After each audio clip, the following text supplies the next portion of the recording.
Now let's talk about structures. So imagine I wish to write a program in which I store a person's name, their age, and their weight. And I'm going to record the weight to the nearest half pound. So their weight might be something like 140.5 pounds. At this point in our video series, it should be easy enough to do this. For the name, I can store that as a character array. For the age, I can store it as an int. And for the weight, I can use a double so I can get the 0.5 pounds part. But what if I wanted to do that for 100 people? Well, I could do something similar where I could have, age 1, age 2, age 3, and so forth, and do something likewise for the other two components of what I wish to store. But that would be somewhat cumbersome to work with. And also, if I'm working with functions to do things, I would like to just be able to say, I want a function that operates on a particular person's information. So I'd like some way to sort of package up the information about that person. That is, for Bob, have an object that contains his name, his age, and his weight. So how do I do that? Well, in C, we use what are called structures.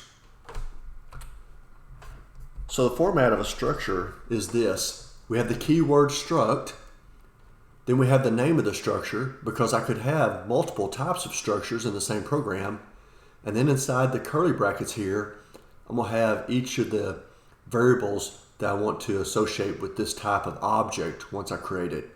So this is where I would put int age and double weight and so forth. To create a variable of that type, as a statement, I would say struct and then the particular structure name, and then the variable name to use. So syntactically, this is similar to saying something like int sum. Think of struct name as being the variable type, and then of course variable name is the variable name. In functions, when we describe those, I would do something similar. So if I say I'm going to pass a certain type of structure to the function, then I would need to write struct and the struct name in the function definition as well. So going back to my original problem, this would be a structure definition for a person. And for a person, I can record their name, storing it in a character array, record their age, storing it as an int, and record their weight, storing it as a double.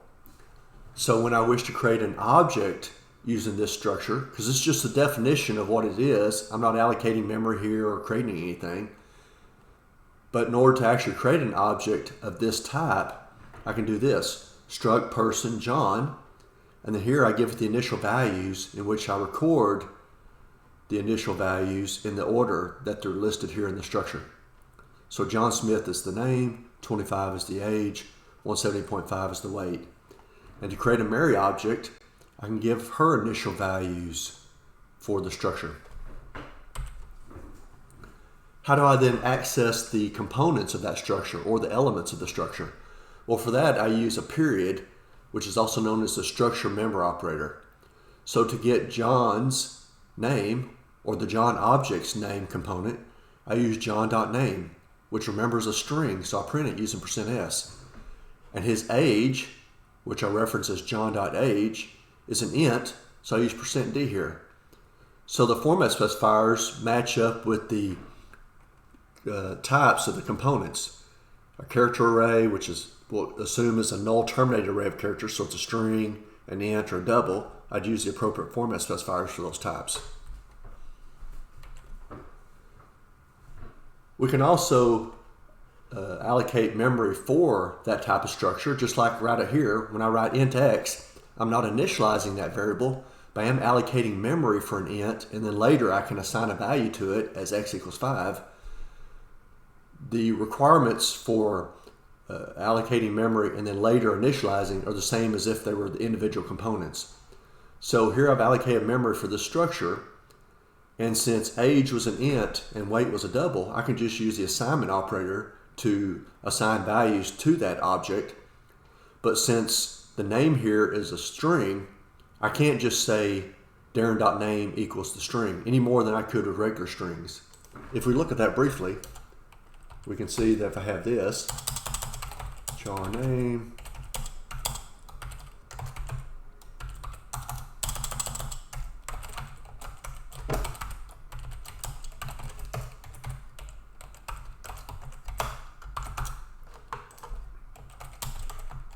That compiles, and it runs. But what if I want to do this, where, well, one, I would have to add something like this, right? So the computer knows how much memory to allocate, but now I have more than enough space to store Bob plus a terminating null. But when I try to compile it, I get this compiler error. And it tells me I cannot do this because name is not a pointer. It's an array of characters. If I want to allocate the memory and then later assign a value to that memory, then I would need to do something like this. String copy name. So now I'm copying the null terminated array of characters from Bob to name. Try to recompile. It compiles fine. And we can see that it ran fine too. So that's the correct way to put a string into a character array. So since name within the Darren object is a character array, this is the correct way to also initialize it. So this slide basically just shows you what I did here. What about other things that can be components of a structure? Well, in this structure definition, I have two arrays. So the first is a 2x3 array of ints, and we call it data. And the second is a one-dimensional array of 4 doubles. So if I want to initialize it when I create the object, numbers, I can give it the initial values just like I would any other time I create an array. Or later, I could come back and assign values to it. So if I were to run this code, it would simply just print the 2x3 array of ints as well as the array of doubles. We can also have arrays of structures. Going back to my original problem where I proposed that we need to store the names, ages, and weights for 100 people, I would do something similar to this. So here I create an ID struct that stores the name and an age, and here's where I create an array of that type of structure. So person is the array name, and I've explicitly said I'm allocating memory for 2 of these types of structures, but just like for other arrays, I could leave this part empty if I want the computer to count how many initial values I give it, and it'll only give me enough memory for that. So here the two match up, but if I knew the 2 initial structures, but wanted memory to store potentially 10 total structures, then I could have put a 10 here. So how do I access the elements of this? Well, the name of this first structure is person 0.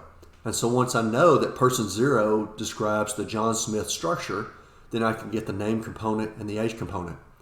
So when I'm thinking about an array of structures, I think of something that looks like this. This 2-dimensional table here, where each row is a structure. So person 0 was the John structure that had this column and this column. And then the second row here is that person 1 is the name that contains Mary and her age. And then I could add additional structures if I had memory for it. But conceptually, this is how I think about it. In memory, person 1 is really right after person 0, just like other arrays of contiguous values that we've seen. But this is just an abstraction to help me better understand the problem.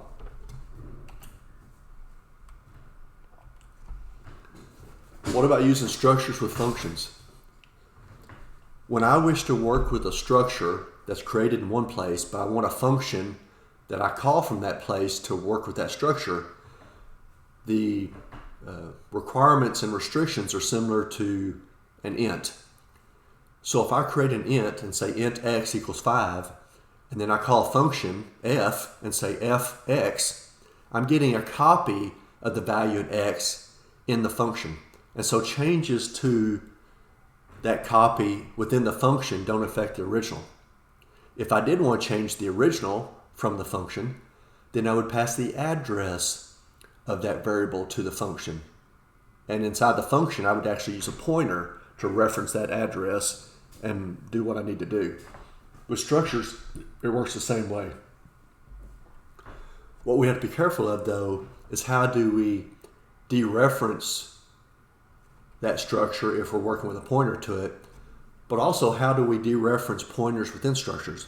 Let's look at that though. So here I've sort of summarized what we can see in the C precedence table. We can see here at the highest level precedence, there's the period that we introduced, structure and union member access. But we're also going to see this arrow here in a moment. So that really is a dash followed by a greater than symbol. And that's for dereferencing a pointer to a structure and then accessing an element of that structure. But notice this is higher than the dereference operator, the star. So if these are part of the same expression, without using parentheses to override the level of precedence, the period or the arrow will have higher precedence than the star. If we want the star to have higher precedence, we have to use parentheses. So I've summarized that here. And also they're processed from different directions. Left to right for these two, right to left for the dereference operator. So in this program, I create an int called age with an initial value of 45, and I create a node struct called temp that has these components, an int x and a pointer to an int called ptr. To give the temp.x component its initial value, I say temp.x equals 99, and then to assign a value to this pointer, I say temp.pointer equals &age to get the address of the age variable. And now to use temp to see the 99 or the 45 that's being pointed at, I can either write this temp.x to get 99 or star temp.pointer to get the 45. How does this work? Remember what I said on the previous slide. If I have the dot and the star in the same expression without parentheses, the dot is seen first. So it thinks what I've written is temp.pointer to talk about this pointer, and now that I know what I'm referring to, I dereference that pointer using the star. So it's equivalent to writing this line. This doesn't need any parentheses. And technically this doesn't need parentheses, but the parentheses make it more clear that temp.pointer is being seen first, and then I dereference what's being pointed at. So these two lines do the same exact thing. What if I want to create a pointer to this structure? So SP now is my pointer, and so what's its type? Struct node star. Just like this is a pointer to an int, so I write int star. This is a pointer to a struct node, so I write struct node star and give it the initial address of temp. So the syntax is just like what we used before. So this is what we saw on the previous slide and the rest of this. But now how do I use that pointer, SP, to get to the 99 that's stored in temp and to get to the 45 that temp itself has a component that points to it? So I could use this line right here. So now I do need these parentheses because now I want the computer to know that I'm dereferencing this pointer, SP. So now we're talking about temp because that's what point is pointed at. And then now that I know I'm talking about temp, I can get to the X component using the period. So these parentheses right here are required. Same type of thing for the PTR component of temp. I use these parentheses here to dereference the pointer to the structure. And once I have that, then having the star here and the period here tells me that I'm dereferencing this pointer. So the syntax is like this line right here. If we replace temp with parentheses star SP, close parentheses, it's the same thing. But this right here is somewhat painful to deal with and to look at, and it could get quite confusing. So it was decided that syntactically, when we're dereferencing the pointer to a structure and then also using the structure member period, I can just use the arrow instead. So that's what this means. So this right here does what this does, and this does what this does. If I simply wrote SP arrow pointer, then I would get the address contained within pointer. That is the contents of pointer. So running this right here prints 99 and 45 and 99 and 45 because these two lines are equivalent.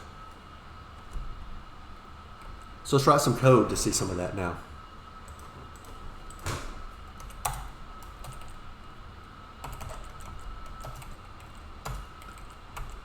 So let's create a structure definition. Struct car.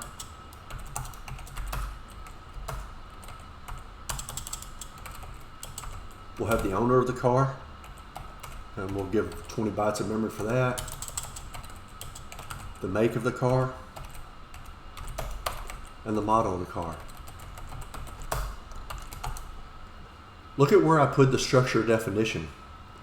I could actually put it inside the function, but then it's only known within the function. So I'm putting the structure definition such that it's known globally. This is not a global variable, which I haven't actually talked about yet, but it's not a global variable. This is put out here so that every function can know what struct car means, because I want to have functions that can reference these. So let's create a structure of that type, struct car, and we'll call this Darren, and it has these initial values.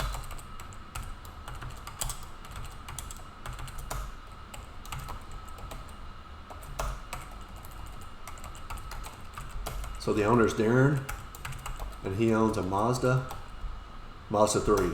So Mazda is the manufacturer or the maker. Mazda 3 is the particular type of Mazda. So let's call some functions after we see what this does. So I'm checking to make sure it really works right. And Darren.owner, Darren.make, Darren.model, %s drives a %s, %s.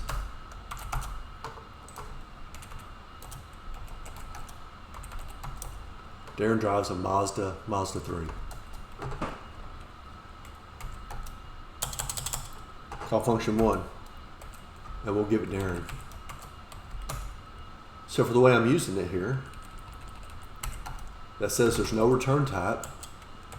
There's the function name, and what it receives is a struct car type of structure, and I'm going to call it C inside the function.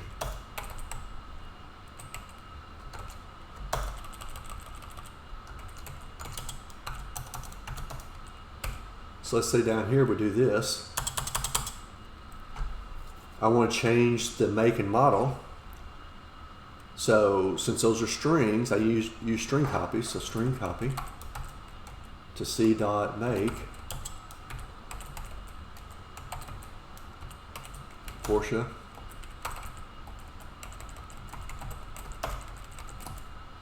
(911). Right? And let's see what happens. Actually, I use this.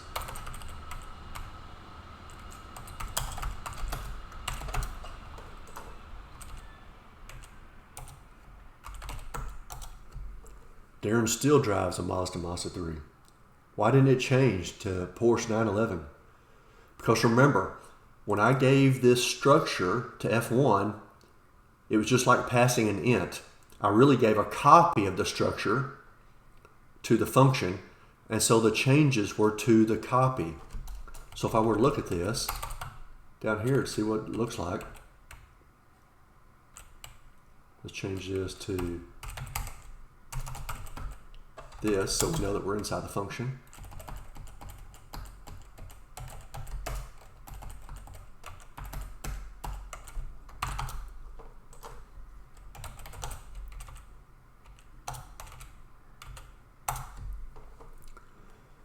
So here was the original print. Then we call the function. We made changes to C and printed what was there. So Darren drives a Porsche 911. Then when we returned to main, we printed what the Darren structure contains, which is still that he has a Mazda 3. Right?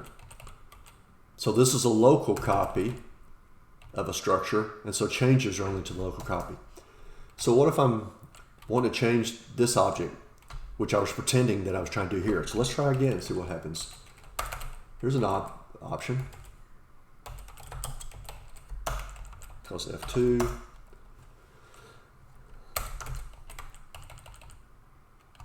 And let's put some stuff in here to make it clear.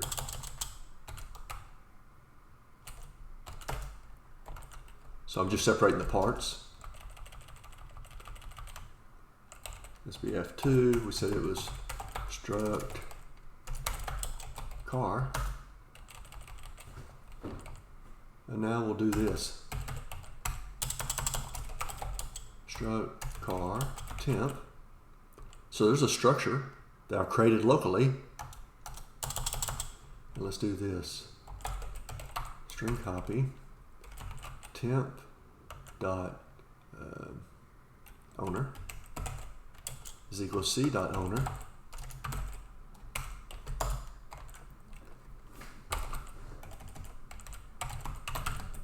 maker. We'll say this is Ford, and for the model I'll use a Mustang. And now we return temp. So it's just like saying int x, giving x a value, and then returning x to be assigned at the other end. So up here, I then do this.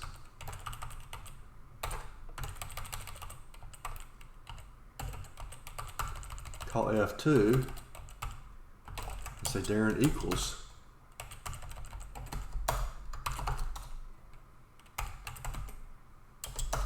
Change that to now.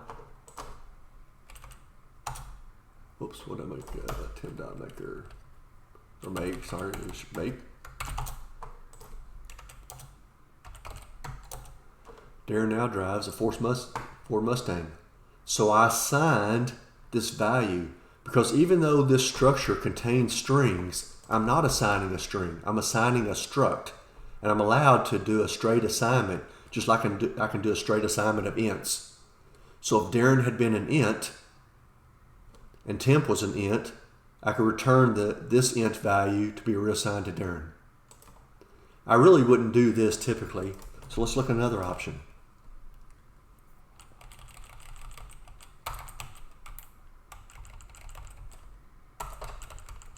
Now let's pass in the address of the car. So we'll do this.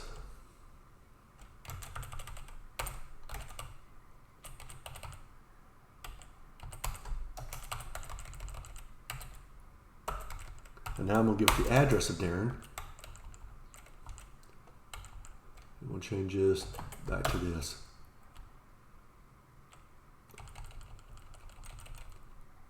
So what we need here is, we'll copy this.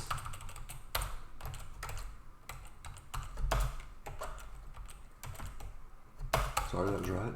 Struct cars C. So now C is a pointer. So all I need to change are the make and model. So I can do C arrow make, and I want it to be, this is going to be a string copy actually. Let's make it a Dodge Charger. So I'm copying Dodge into the make and copying Charger into the model.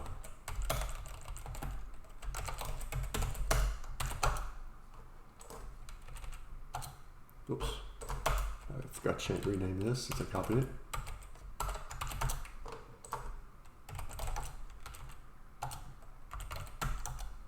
Darren drives a Dodge Charger. So this is probably the preferred method in many cases, because while this structure is small, you could have structures that have a lot of information stored in them, and this could potentially get into a lot of overhead of making copies every time you want to just change something. Because really all I'm doing here is making changes to the original anyway. It's not like I wanted a copy of this to get me started and then I want something completely separate from the original. Here I'm just wanting to change this object. So the pointer allows me to just change that object directly. So hopefully you have a better understanding of how to use structures now.